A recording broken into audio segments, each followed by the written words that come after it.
Hello friends, welcome to another video. Here we are playing 10-minute games on chess.com and explaining our moves, our ideas. So we are playing against BabiarzToSzef, Poland?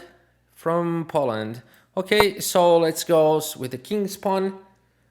With the king's pawn.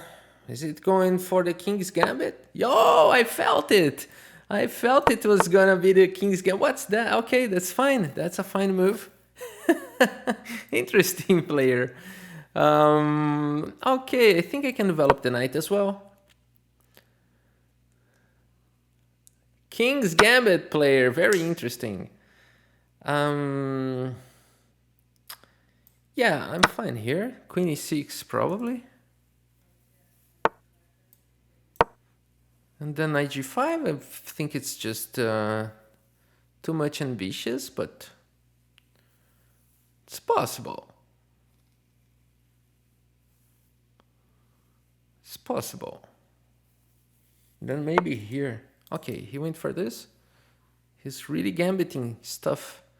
Let's develop our pieces. We don't want to be with our king in the center. What is coming? Knight g5. Then queen d7 maybe. There? I don't know about this move.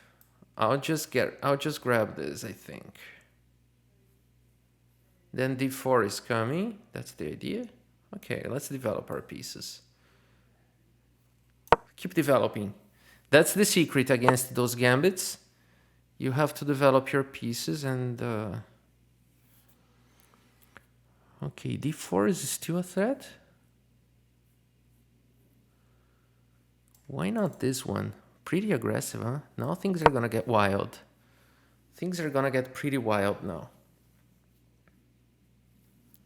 Knight g5, knight here, knight takes, knight takes. Knight takes, then I'm bad. Then I'm knight takes, but my knight is trapped. Okay, this is very interesting. For sure, it's a good move.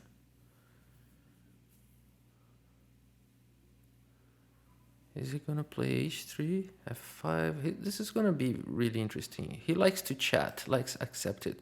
You play good. You too.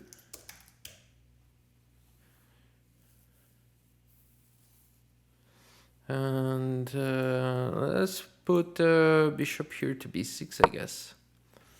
Now he's chatting here.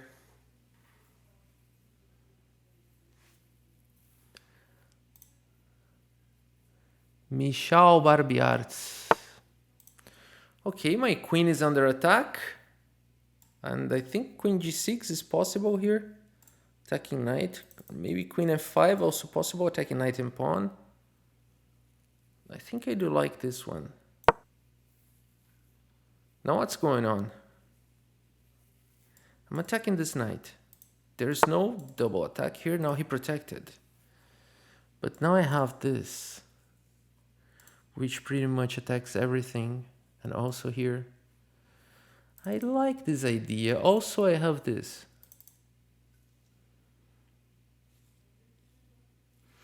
I think I have to capture the pawn with the queen.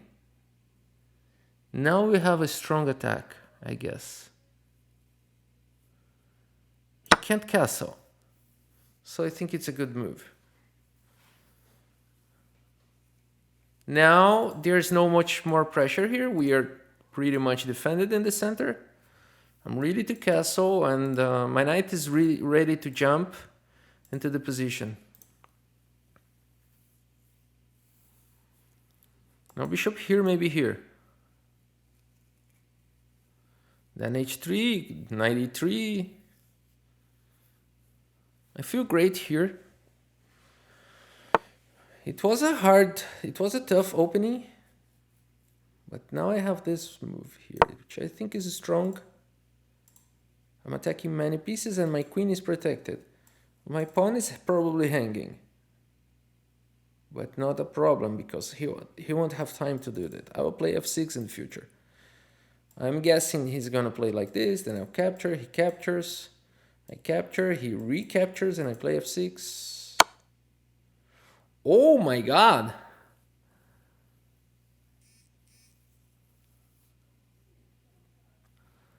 This is painful. Cannot capture, but I can capture with the queen, right? That was a nice try. That was a nice try. Because if I capture with the king, I'm probably in trouble. But I capture with the queen here. That was a nice try. BabiarzToSzef is a King's Gambit player, too much aggressive. Indeed, a very interesting style, but I don't know if it's accurate. But it's definitely worth paying attention to the position now. I'm threatening the rook, also the queen. So if he attacks my queen, I can take his queen and then take his bishop. Or maybe just castle after he takes my queen. For example, if knight g5 now, any of the knights, let's say this knight. I capture the queen, he captures here, and then I castle. And I think it's good, because I can capture the knight with the rook and not with the king. Okay, now it's checkmate, right? Not checkmate. But I think we are winning. Maybe capturing the queen was better. What did I just do? Okay, I just captured it now, right? I'm not getting mated or anything like that. Okay, let's just capture. Okay, I think we are in a good position here. Bishop checks. Why? I don't think it's good. Maybe here, right? Just going for checkmate. And then if it protects with the rook, I think bishop e3 is coming. Yeah. A very, very aggressive game. But we still didn't have time to develop our pieces here. I mean, I didn't castle, this piece has not developed, this rook is not playing, so I have too much material. Yeah, now this is game over. Miss mating 3 moves. 1. Yeah, it was mating 2 here. I was gonna capture the rook and then the bishop. Okay, good game. Not the best accuracy for our opponent.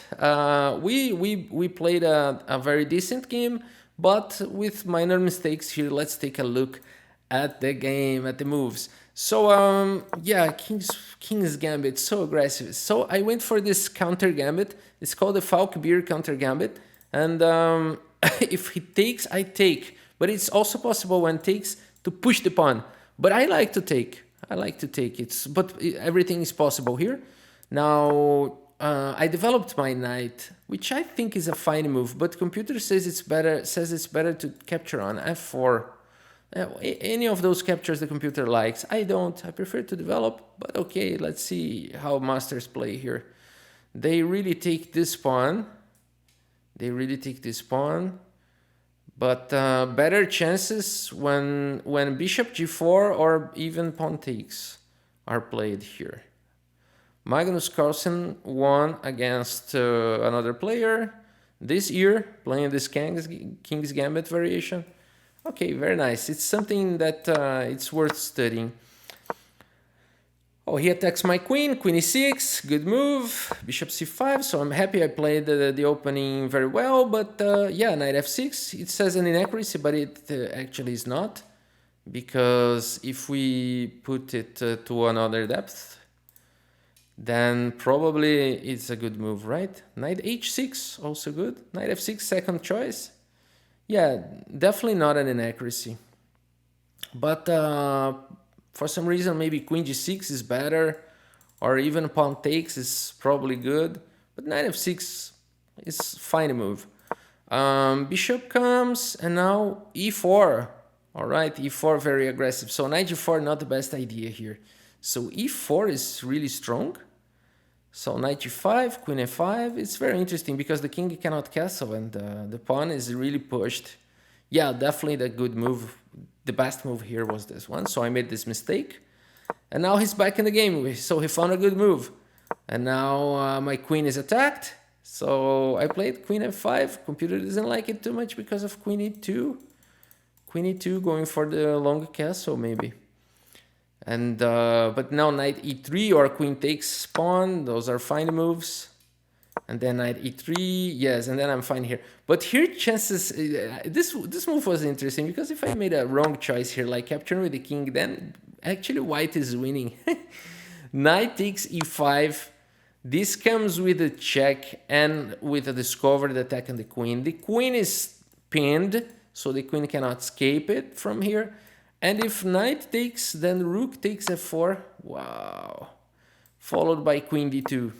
So white is winning here. White is winning here. So yeah, that's something that could go right if I have captured with the king, but I was aware of it. I was considering playing king d8. Actually, that was my first reaction to this, but then I realized that I could capture with my queen. So, and then the game is over.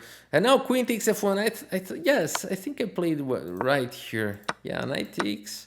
And now queen f4 goes immediately for, oh, queen f4 for sure. Attacking here. So was better. But then I went for this, but okay, anyway, this is completely winning. And now this is checkmate in 3 because he just goes here and then here and then here and then there. And then this would be checkmate. All right, guys, so the main lesson for this game, I think, is where the opponent started to go wrong. Oh, no, he played really aggressive. He played good opening, good moves. I think the problem was... Yeah, I think it was here, but maybe a little bit. Yeah, I mean, yeah, there's an attack here, there's an attack in the knight, and he protected with the pawn, which is a very natural move. But I think that's the problem. Yeah, okay. One of the most important things in chess is to calculate a lot when you make a pawn move. So don't ever think that moving a pawn is something silly or something with no consequences. Those are the worst consequences possible in chess, are the pawn moves.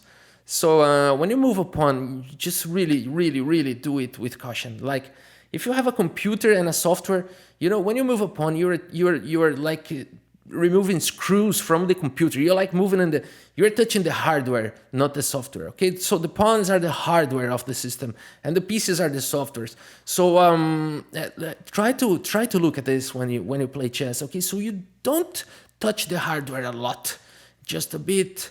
But when you touch the hardware, it can be really, you know, you can mess things up much more than the software. So. What I mean by that was like this pawn push is truly natural. You're protecting the knight. That's why it's better to protect with the queen here, because this pawn is so important in this position, guarding the e3 square, that it shouldn't be touched. So queen e2 is kind of a forced move here, forced move. So this is the way you have to look at chess. So when you do like this, whoa, there's a hole here that cannot be covered anymore. And then that's simply over. So queen takes, so this, you know, it happened. It was going to happen anyway. Even if this is not the best move, but even if bishop c1 was played here, which is the best move, knight e3 is coming, and, you know, this is a mess here. And if you capture here, then forget about the dark squares. Now black is dominating the dark squares here. Black is doing absolutely fine. Is a pawn up, bishop pair, and strong center. King is gonna be safe, and this king has troubles. He cannot castle neither side. So yeah, that's it. So all of that because of this pawn push. Okay, so I think that's the main lesson for this video. I hope you have enjoyed it, and see you next time.